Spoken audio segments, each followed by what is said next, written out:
नमस्कार साथियों, गौरव ज्ञान धारा में आप सभी का स्वागत है। आरबीएससी की अगली क्लास में आप सभी का स्वागत है। और अब आगे बढ़ते हैं, अपन इस बैच को आगे बढ़ाते हैं, क्लास को आगे बढ़ाते हैं। आज राजस्थानी भाषा और साहित्य का पार्ट 3 है। और पार्ट 3 के अंदर जो अपन स्पेशली पढ़ने वाले हैं वो आज पढ़ेंगे अपन साहित्य की विधाएं। क्या पढ़ेंगे? साहित्य की विभिन्न विधाएं पढ़ेंगे। ठीक है। और फिर उसके बाद में आधुनिक साहित्यकार के अंदर जो विभिन्न साहित्यकार दे रखे हैं, उनकी रचनाएं दे रखी है, उन जानकारियों को पढ़ेंगे। तो विधाओं से संबंधित प्रश्न आप लोगों के किसी न किसी एग्जाम में अपने जो है देखते रहे हैं, मिलते रहे हैं आप लोगों को ये प्रश्न। तो इनको अच्छी तरीके से, अब विधाओं के अंदर कैसे है, जैसे कि ख्यात साहित्य है, वचनिका है, श्लोका है, पर्ची, दवावेत, ये सारी अलग अलग विधाएं हैं, है ना। जैसे आप पढ़ते हैं मूणोत नैण सिरी ख्यात है, तो ये क्या है? तो ये बाकी दासरी ख्यात, दयाल दासरी ख्यात, तो ये ख्यात साहित्य है। अब इनमें क्या क्या चीजें होती है, क्या तो डायरेक्ट टू द पॉइंट अपन सीधा क्लास पे आते हैं और क्लास के माध्यम से ही अपन जान लेते हैं कि इसमें क्या क्या ध्यान रखना है। करा के टावरो शुरू। ओके, चलिए। समूह पहली पहल जो है अपा ओई पढ़ांगे ख्यात साहित्य। ख्यात यह है किसी ख्याति से बना हुआ शब्द है, ये किसी की ख्याति में लिखा गया साहित्य है, तो वो ख्यात साहित्य आता है। ठीक है। अब पहले राजा महाराजाओं का टाइम पीरियड था और राजा महाराजाओं के कुछ आश्रित कवि भी होते थे, है ना, जो साहित्यकार होते थे, उनके दरबार में ही रहते थे, उनको सारी फैसिलिटी जो है राज दरबार की तरफ से दी जाती थी। तो वो क्या है, उस जिनके दरबार में रह रहे होते थे उन राजा के जो है बड़ाई में, ख्याति के अंदर जो है साहित्य लिखते थे। उनकी पूरी जो है सारी जो जो घटनाक्रम हुआ वो लिख दिया, उनके बारे में विशेषताएं वगैरह लिख दी। तो ये सारी चीजें चलती थी, वो ख्यात साहित्य के अंदर आती थी। यानी कि देखो क्या है, देशी राज्यों के राजाओं ने अपने सम्मान, अपनी सफलताओं और विशेष कार्यों आदि के विवरण के रूप में अपना इतिहास लिखवाकर संचित किया है, और इसी संचित इतिहास को ख्यात कहा है। यानी कि ये उनकी बड़ाई के अंदर लिखा गया। अब एडो कोई मतलब राइटर हो नहीं सके कि कहेंगे राजा के दरबार में रह रही हो और यूं लिख दे कि फलाना जी तो बढ़िया आदमी कौन है, फलाना जी के ऊपर ये है वो है, फलाना लिखना। तो ध्यान है कि भैया इतिहास जो है जिसके यहाँ रह रहे हैं उसके अनुसार जो है लिखना पड़ेगा। उन्होंने हायर ही इसलिए किया, उन्होंने फीस ही उनको जो है मिल रही है वो इसीलिए मिल रही है, तो वो उनकी बढ़ाई में लिखा गया साहित्य होता है। अब जैसे कि दयाल दासरी ख्यात, ठीक है, इसमें बीकानेर के राव बीकाजी से लेकर महाराजा अनूप सिंह तक का इतिहास संचित है। यानी राव दयाल दासरी ख्यात एक उदाहरण है इसमें। तो इसमें क्या है कि पूरा बीकानेर का आप लोगों को इतिहास मिल जाता है। फिर मूणोत नैण सिरी ख्यात, अब ये किसने लिखी? मूणोत नैण सिंह ने लिखी है। जो राइटर कौन थे? मूणोत नैण सिंह थे। दयाल दासरी ख्यात तो दयालदास जी ने लिखी है। यह मूणोत नैण सिंह द्वारा रचित है और ख्यात परंपरा की विशिष्ट रचना मानी जाती है। यदि आप देखेंगे तो क्या मूणोत नैण सिंह जो है वो किसके दरबारी कवि थे? मूणोत नैण सिंह जसवंत सिंह के दरबारी कवि थे। जसवंत सिंह जी के, जसवंत सिंह जी के समय थे। हालांकि मूणोत नैण सिंह का जो अंत है वो सही नहीं हुआ, खराब अंत हुआ। इनको आत्महत्या करनी पड़ी थी, राजा से जो है अनबन हो गई थी, तो कैद कर लिए गए थे। बाद में जो इन्होंने आत्महत्या भी की। तो मूणोत नैण सिंह ख्यात है। मूणोत नैण सिंह की एक और रचना है, मूणोत नैण सिंह की तो एक और रचना वो विगत साहित्य में आती है। वो विगत भी अलग साहित्य है। वो क्या है? मारवाड़ रा परगना री विगत। तो विगत साहित्य अलग है, विगत साहित्य ये अलग होता है, ख्यात अलग है। एक ही आदमी ने दो तरह के साहित्य भी लिखे हैं, तो ये आप ध्यान रख सकते हैं। ख्यात परंपरा देखो, राजाओं के यश, कार्य और इतिहास का सजीव वर्णन होता है इसके अंदर। देशी राज्यों के इतिहास का संचित रूप है। याद रह जाएगा ना अब तो, ख्यात साहित्य कंप्लीट। ठीक है, कहीं भी ख्यात लिखा मिले तो ये साहित्य इस विधा के अंतर्गत आती है। स्क्रीनशॉट ले लिया, चलिए आगे बढ़ते हैं। अब आती है भैया वचनिका। अब इसके अंदर एक शब्द दिखता है वचनिका के अंदर आप लोगों को, वचन। वचन शब्द छिपा हुआ दिख रहा है, इसी से बना है वचनिका। देखो वचनिका शब्द जो है वचन शब्द से बना है, साहित्य में काव्य विधा के रूप में प्रचलित है। ये कैसी होती है? काव्य विधा है ये। यानी कि इसके अंदर जो है आपको गद्य पद्य के तरीके से देखने को मिलती है। अब देखो इसका क्या विशेषता है, इसकी वचनिका एक ऐसी तुकांत गद्य पद्य रचना है जिसमें अंत्यानुप्रास मिलता है। हाँ, हालांकि इसके अपवाद भी देखने को मिलते हैं। अंत्यानुप्रास में क्या होता है कि तुक जोड़ा होता है पीछे, ठीक है, तुकबंदी होती है, यानी पीछे वाले अक्षर जो है लाइन के वो एक समान आप लोगों को मिलेंगे। ठीक है, कैसे मिलते हैं? जैसे कि करता है, बढ़ाता है, आता है, जताता है, तो मतलब एक दूसरे से कैसे, तो ऐसा लगता है कि ये बहुत शानदार कविता लिखी हुई है। वो अंत्यानुप्रास अलंकार का प्रयोग देखने को मिलता है। ठीक है, तुकांत गद्य पद्य में रचना में प्रत्येक पंक्ति के अंत में तुक का मेल पाया जाता है जिसे अंत्यानुप्रास कहते हैं। ठीक है, राजस्थानी भाषा की दो अत्यंत प्रसिद्ध वचनिकाएं हैं। एक तो शिवदास गार्डन की आप लोगों को पूछी जाती है, मोस्ट इंपॉर्टेंट है, शिवदास गार्डन कृत अचलदास खींची वचनिका। अचलदास खींची कहाँ के शासक थे? खींचीवाड़ा के। खींचीवाड़ा यानी कि गागरोन झालावाड़, ठीक है, वहां पे अचलदास खींची वचनिका। एक खीड़िया जग्गा की रचना है राठौड़ रतन सिंह महेदासोत्री वचनिका, और दोनों ही मोस्ट इंपॉर्टेंट है, दोनों ही मोस्ट इंपॉर्टेंट। एक तो है शिवदास गार्डन की अचलदास खींची वचनिका, एक है आपके खीड़िया जग्गारी है राठौड़ रतन सिंह महेदासोत्री वचनिका है। ठीक है, तो ये आप लोगों को दोनों ही ध्यान में रखनी है, राठौड़ रतन सिंह महेदासोत की रचना। तो ये दोनों ही वचनिका साहित्य के अंदर आप लोगों को मोस्ट इंपॉर्टेंट है, अक्सर यही पूछ ली जाती है। ठीक है, स्क्रीनशॉट लो आप। अगलो देखो, अगलो है दवावेद। अगला क्या है? दवावेद। दवावेद के अंदर क्या होता है? ये कलात्मक गद्य का एक रूप है। ये क्या है? कलात्मक, यहाँ पे लिखना है, कलात्मक गद्य का एक रूप है जो काफी हद तक वचनिका काव्य के रूप के समान ही होता है। कैसा होता है? वचनिका काव्य जैसा ही होता है। भाषागत अंतर देखने को मिलता है, जहां वचनिका मुख्य रूप से राजस्थानी में लिखी होती है, वहीं दवावेद जो है वो उर्दू के अंदर और फारसी के शब्दों से युक्त होती है, फारसी के शब्दों से युक्त होती है, उर्दू के अंदर लिखी होती है। ये भाषा का अंतर है, बाकी ये है वचनिका जैसी, वचनिका का ही उर्दू फारसी रूप आप कह सकते हो। अब इसमें विषय वस्तु क्या होती है? इसमें कथा के नायक का गुणगान, राज्य वैभव, युद्ध, आखेट यानी कि शिकार, और नक्शिक वर्णन, नक्शिक सौंदर्य। नक्शिक यानी कि पूरा सिर से लगा के पैर के नाखून तक, उसको बोलते हैं नक्शिक। ये वर्णन किसका होता है? ये वर्णन होता है नायिका का। नक्शिक वर्णन कभी भी मेल कैरेक्टरों नहीं है। ठीक है, मेल कैरेक्टर के अंदर मतलब वर्णन करके क्या कर देंगे? मूंछों की तारीफ कर लेंगे, आंखों की कर लेंगे, लेकिन स्त्री कैरेक्टर के अंदर जो है पैर के नाखून से लगा के सिर तक, क्योंकि विभिन्न आभूषण होते हैं, पहनावा होता है ना, तो शरीर की तारीफ हो गई वगैरह, ये सारी जो है इसके अंदर चलती है। तो इस सौंदर्य का जो है वर्णन मिलता है। शैली देखिए, इसका वर्णन तुकांत और प्रवाह युक्त होता है, ये भी तुकांत से जुड़ी हुई है। कलात्मक गद्य, ये कर देना गद्य, कलात्मक गद्य का एक रूप है जिसमें कथा, गुणगान, राज्य वैभव। ठीक है, प्रमुख कौन कौन से उदाहरण यदि देखें तो अकमाल देवडारी दवावेत, महाराणा जवान सिंह दवावेत और राजा जय सिंह दवावेत, ये इसके प्रमुख उदाहरण है। ये क्या है? दवावेत साहित्य के उदाहरण है। अब ये साहित्यों के अंदर जो है आप लोगों को ये उदाहरण कई बार पूछते हैं, कई बार इनके नियम से या लैंग्वेज से सवाल पूछ लिया जाता है, कई बार डायरेक्ट पूछ लिया जाता है। कैसे भी पूछे, अपने सवाल सही होना चाहिए। तो साहित्य पढ़ रहे हैं तो ये चीज, अब क्लासें कैसी रहती है? अपनी डिटेल क्लास रहती है। डिटेल क्लास यानी कि एक एक चीज को समझनी है कि क्या चीज पूछ सकता है एग्जामिनर, क्या कैसे है। आजकल देखो बहुत ज्यादा भटकाव है, मार्गदर्शन अनाप शनाप मिल रहा है और भटकाव उससे ज्यादा हो रहा है। तो इसलिए मैं ये कहूंगा संयमित होके, अनुशासित होके पढ़ना, और अनुशासन के साथ में बस पढ़ते चले जाना। ज्यादा भटकाव आ गया तो बहुत सारी चीजें आजकल, पहले पढ़ने के लिए सामग्री कम होती थी, आजकल अति है, तो अति के चक्कर में जो है खराब हो सकते हैं। इसलिए व्यवस्थित तरीके से पढ़ेंगे और अनुशासन के साथ पढ़ेंगे। नियमित पढ़ो, मैं ये कह रहा हूं। तो नियमित आप पढ़ लोगे ना तो आप लोगों के सिलेक्शन के चांसेस बहुत ज्यादा प्रबल रहेंगे। ये स्क्रीनशॉट लो, अपन आगे बढ़ते हैं।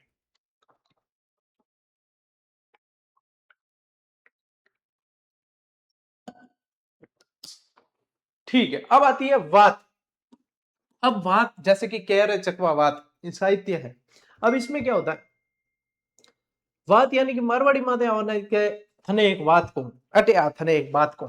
ठीक है, बात। अब बात क्या कर रहे थे? बातें कर रहे थे तुम, है बातें कर रहे थे, ऐसे पूछते ना कई बार, यानी कि बात कर रहे थे। तुम्हें नहीं कह रहा हूं, मतलब ये एक उदाहरण बता रहा हूं, क्या ऐसे पूछते हैं? बात कर रहे थे, बिन मारवाड़ी में कह दिया करे बात। तो भाई बात भी एक साहित्य की विधा है। ठीक है, एक साहित्य की विधा है। अब देखो ये कहानी की तरह होती है। क्या होती है? कहानी की तरह बात कहने और सुनने की एक विशेष विधा है।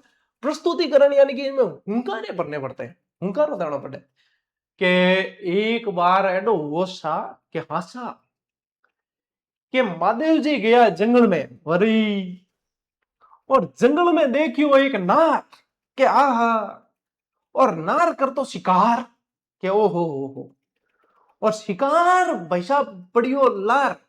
और यूं मतलब बात के अंदर इतना आनंद आता कि वो पीछे जो है हुंकार है, हाँ हासा हुक्म हरी, इस तरीके से जो है हुंकारे पढ़ने पड़ते हैं। वाद साहित्य की ये विशेषता है। इसमें कथा कहने वाला कहानी कहता चलता है और सुनने वाला बीच बीच में हुंकारा भरता है। मैं थान पूरा ही मतलब बता दियो बोले के यहाँ पे, ताकि कथाकार को यह आभास हो कि श्रोता रुचि ले रहा है भाई साहब, कि इसको आनंद आ रहा है ना। हुंकारा भरे जने तो का बात कहने में मजा आवे। कोई हुंकारा नहीं बने, खाली वो बात कह रही हो बिन खाली देखा तो बिन मजो नहीं आवे। हुंकारा भरा तो भाई रोचकता और भी बढ़े बिंगी, है ना, तो आनंद आता है। विषय वस्तु देखिए, इन बातों में मानव जीवन के हर पक्ष जैसे युद्ध, धर्म, दर्शन और विशुद्ध मनोरंजन पर प्रकाश डाला जाता है। बातें मुख्य रूप से 3 रूपों में मिलती है, जैसे कि गद्यमय भी मिल जाएगी, गद्यमय केवल गद्य में, पद्यमय केवल कविता में मिलती है, और गद्य पद्य यानी चंपू शैली बोलते हैं इसको। गद्य पद्य जो होती है वो चंपू शैली होती है, जैसे प्रयाग प्रशस्ति है वो चंपू शैली के अंदर लिखी हुई है। तो ये चंपू काव्य की तरह दोनों का मिश्रण होता है, ठीक है। प्रमुख बातें वैसे तो बहुत है, लेकिन आप लोगों के आरबीएसएम जो दे रखे हैं उदाहरण, वो राव अमर सिंह जी रिवात, खींचिया रिवात, बाबूजी रिवात, कन्नड़ दे रिवात, अचलदास खींची रिवात, और एक मैं आप लोगों को और जो मेरे जहन में हमेशा रहती, कह रहे चकवा बात, ठीक है। तो ये वाद साहित्य बहुत सारी, लक्ष्मी कुमारी चुंडावत ने बहुत सारी वाद साहित्य के अंदर रचनाएं लिखी है, ठीक है। लीजिए स्क्रीनशॉट, समझ गए होंगे अच्छे से। आगे बेटा, अब देखो एक साहित्य आता है झामाल। क्या बोलते हैं? झामाल। स्वरूप क्या है? राजस्थानी काव्य का एक मात्रिक छंद है। काव्य यानी कि आप लोग ध्यान रखें पद्यात्मक है। कैसी है? पद्यात्मक है।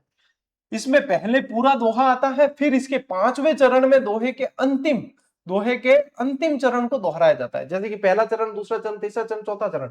अब ये चौथा चरण क्या है? ये चौथा अंतिम है। वैसे चौथा क्या है? अंतिम है। तो इसको 5वें चरण में जो है चौथे चरण की ही पुनरावृत्ति होती है, इसको दोहराया जाता है। ये झामाल साहित्य की विशेषता है। उदाहरण, राव इंद्र सिंगरी झामाल सबसे प्रसिद्ध रचना है, जो आप लोगों के आरबीएससी की बुक में भी दे रखी है। आरबीसी की बुक में भी दे रखी है ये चीज। आरबीसी की किताब पास में रख के पढ़ लेना, किस तरीके से दिया और यहाँ पे किस तरीके से आप लोगों को प्रस्तुत किया है, ठीक है। एक मास्टर की, टीचर की जरूरत क्या है? प्रस्तुत अच्छी तरीके से होता कि चीजें याद हो जाए। तो ये झामाल ध्यान रखना। अब जैसे ही एक झूलना साहित्य भी आते हैं। क्या आते हैं? झूलना साहित्य। यह भी राजस्थानी काव्य का एक मात्रिक छंद है। इसमें 24 अक्षर के वर्णिक छंद के अंत में यगण होता है। हिंदी वाले भैया साहब बहुत अच्छी तरीके से समझ पाएंगे, जिनकी हिंदी साहित्य है उनको ये चीज बढ़िया तरीके से समझ में आ जाएगी।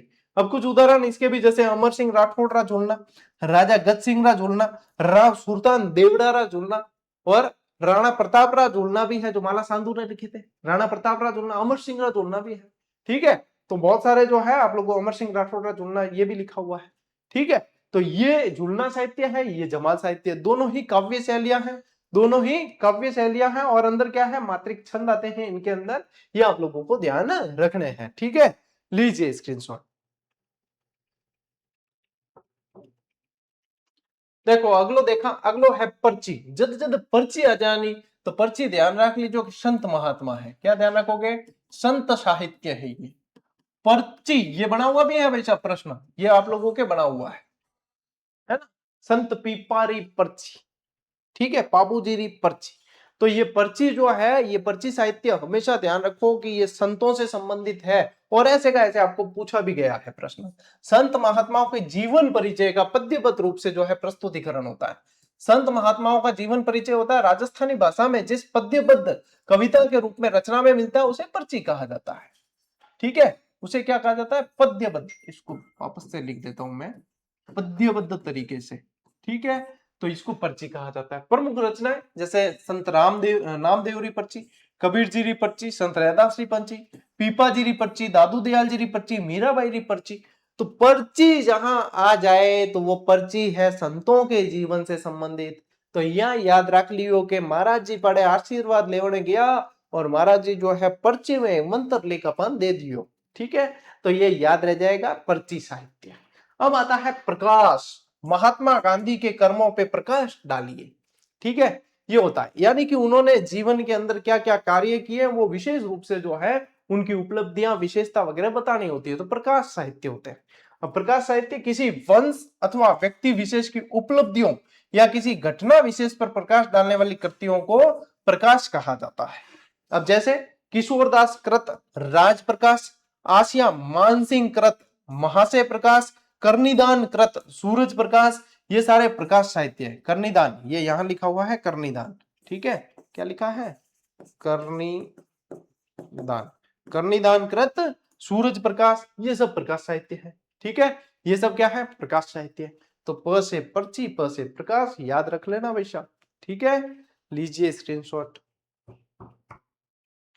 चलिए आगे बढ़ते हैं। अब ये क्या है, मर्शिया। अब इसमें एक शब्द आया है, इसको अंडरलाइन करते हैं। इसका मतलब होता है मर। ठीक है, मर यानी क्या होता है, मृत्यु। मर यानी क्या होता है, मृत्यु। यानी कि किसी की मृत्यु हो गई और उसके बाद लिखे गए हैं, मृत्यु पर शोक प्रकट करने के रूप में लिखे गए कोई साहित्य है, वो है मर्शिया कहलाते हैं। इससे भी आप लोगों के प्रश्न बड़ा हुआ है। ठीक है, इससे भी प्रश्न बड़ा हुआ है। तो शब्द से ही पता चल रहा है कि ये क्या है, मर्शिया। मर्शिया साहित्य यानी मरने के बाद, राजा या किसी व्यक्ति विशेष की मृत्यु के बाद शोक व्यक्त करने के लिए मर्शिया काव्यों की रचना की गई है। बहुत सारे देख लो, कितनी सारी विधाएं हैं। उस समय के कवि और साहित्यकार कितने जबरदस्त हुए होंगे जो इतनी तरीके से रचनाएं लिख लेते थे। तो ये मर्शिया भी एक विधा है। इसमें दिवंगत व्यक्ति के चारित्रिक गुणों के अतिरिक्त उसके द्वारा किए गए अन्य महान कार्यों का वर्णन भी किया जाता है। उसके चरित्र का भी बखान होता है और उसके कार्यों का भी बखान होता है। प्रमुख रचना के अंदर राणे जगपतरा मर्शिया आपको ध्यान रखनी है, जो मेवाड़ के महाराजा जगत सिंह की मृत्यु पर शोक प्रकट करने के लिए लिखा गया था। राणे जगपतरा मर्शिया जगत सिंह की मृत्यु के बाद लिखे गए थे, ये ध्यान रखना है। और ये प्रश्न बन चुका है, राणे जगपतरा मर्शिया से संबंधित प्रश्न बना हुआ है। ठीक है ना, चलो स्क्रीनशॉट लो, आगे बढ़ते हैं। फिर आता है आप लोगों के रूपक साहित्य। फिर क्या आता है, रूपक। इसमें ध्यान रखना, किसी वंश अथवा व्यक्ति विशेष की उपलब्धियों के स्वरूप को दर्शाने वाली काव्य कृति रूपक कहलाती है। क्या, किसी व्यक्ति विशेष की उपलब्धियों के स्वरूप को दर्शा रही है ना। उपलब्धियों का क्या स्वरूप है, उसको दर्शाने वाली काव्य कृति है। अब जैसे गज गुण रूपक, रूपक गोगा देवजीरो और राज रूपक वीरभाण, कवि वीरभाण द्वारा रचित राज रूपक है। ठीक है, जिसमें राजस्थान वाले शब्द का भी उल्लेख है, ये अपन पढ़ते हैं कई बार। तो ये रूपक साहित्य है। ठीक है, ये क्या है, रूपक साहित्य है। तो आगे राजा के नाम से शुरू होते हैं और पीछे रूपक लगा दिया जाता है, उनकी उपलब्धियों और उनको दर्शाया जाता है इसमें। ऐसे ही आता है एक साहित्य, वेली साहित्य। वेली किशन रुक्मणीरी, इसकी सबसे प्रसिद्ध रचना कौन सी है, वेली किशन रुक्मणीरी, पृथ्वीराज राठौड़ द्वारा लिखी गई है। और पृथ्वीराज राठौड़ को इतिहास में डिंगल का हेरोस कहा जाता है। क्या कहा जाता है, डिंगल का हेरोस कहा जाता है। अब देखो, वेली ग्रंथ मुख्य रूप से वेलियो छंद में लिखे गए। एक छंद होता है वेलियो, उसके अंदर लिखा जाता है। इनके विषय विविध रहे हैं, जो धार्मिक और ऐतिहासिक प्रकृति के हैं। धार्मिक और ऐतिहासिक प्रकृति के। वैली परंपरा की सबसे प्रमुख रचना पृथ्वीराज राठौड़ द्वारा लिखी वैली किशन रुक्मणी है। पृथ्वीराज राठौड़ बीकानेर के राजकुमार थे। कौन थे, बीकानेर के राजकुमार थे, जो साहित्य के अंदर बहुत जबरदस्त रुचि रखते थे। तो इन्होंने जो है साहित्य के अंदर बहुत सारी रचनाएं लिखी, जिसमें से ये बहुत प्रसिद्ध है। इसे राजस्थान का 19वां पुराण और पंचम वेद कहा जाता है। इस रचना को वैली किशन रुक्मणी, और ये रचना गागरोन दुर्ग के अंदर लिखी है इन्होंने। कहा लिखी है, गागरोन दुर्ग के अंदर बैठ के लिखी है। और देखिए अन्य प्रमुख वैलियां देखे तो देखो, दईदास जैतावत्री वैली, रतन सिंह खीमावत्री वैली, ये भी जो है वैली साहित्य की रचनाएं हैं, है ना, वैली साहित्य के अंतर्गत आती है। तो ये रूपक और ये वैली, ये भी आप लोगों को ध्यान रखनी है। ठीक, लीजिए स्क्रीनशॉट, आगे बढ़ना। अब देखो ये विगत, अभी मैंने आप लोगों को बताया था मोणोत नैणसी का जब जिक्र हुआ तब, कि मारवाड़ परगनारी विगत। तो विगत भी एक साहित्य है। विगत क्या है, विगत भी जो चीज हो चुकी है, जो बीत चुकी है, उस पे लिखा गया विवरण है, वो विगत है। अब देखो, विगत से किसी विषय का विस्तृत विवरण प्राप्त होता है। इसमें इतिहास की दृष्टि से शासक, उसके परिवार, राज्य के क्षेत्र, प्रमुख व्यक्ति और राजनीतिक और सामाजिक व्यक्तित्व का वर्णन मिलता है। ठीक है, यानी कि आसपास का सारा डेटा भी मिल जाएगा। इसीलिए तो मारवाड़ परगना विगत को जो है राजस्थान मारवाड़ का गजेटियर कहा जाता है।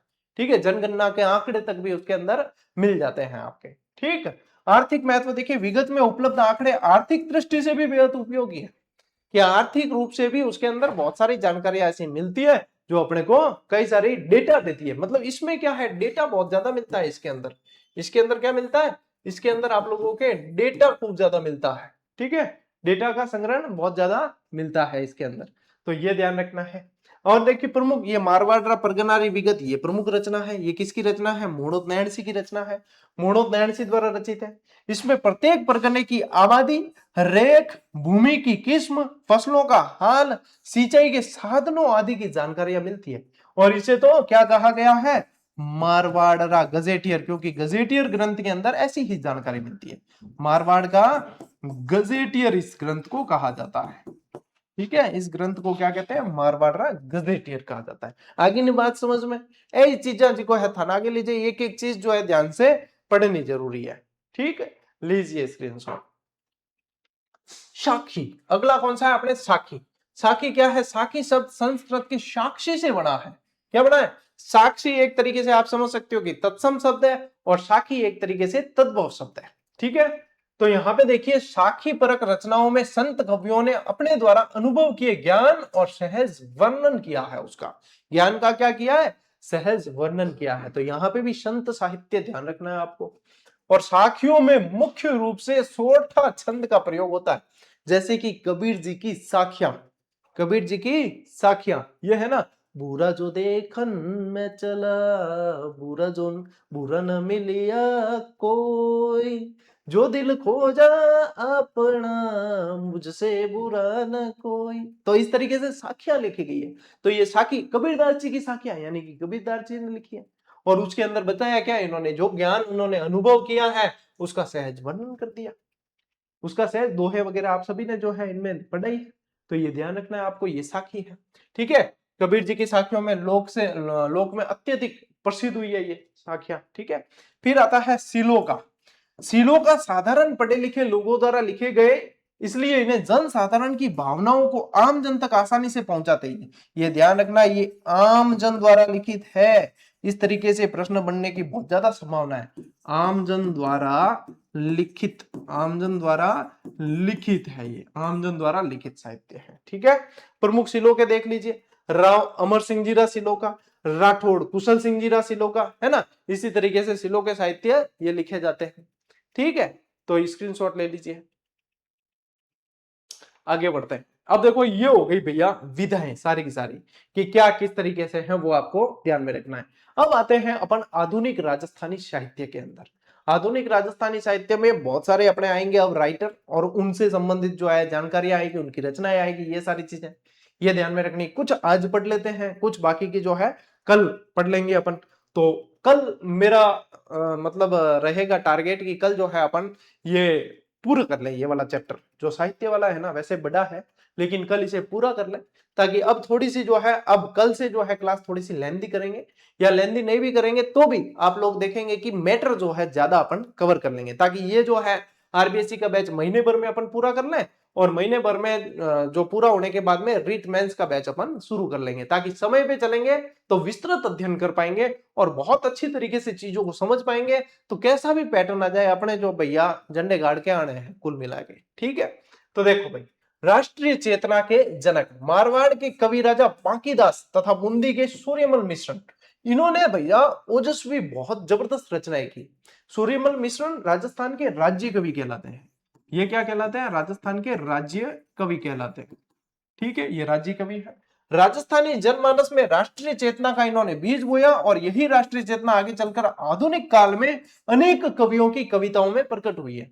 इन्होंने राष्ट्रीय चेतना के प्रति जो है प्रस्फुटित किया है एक बीज, और वो आगे देखने को मिली है।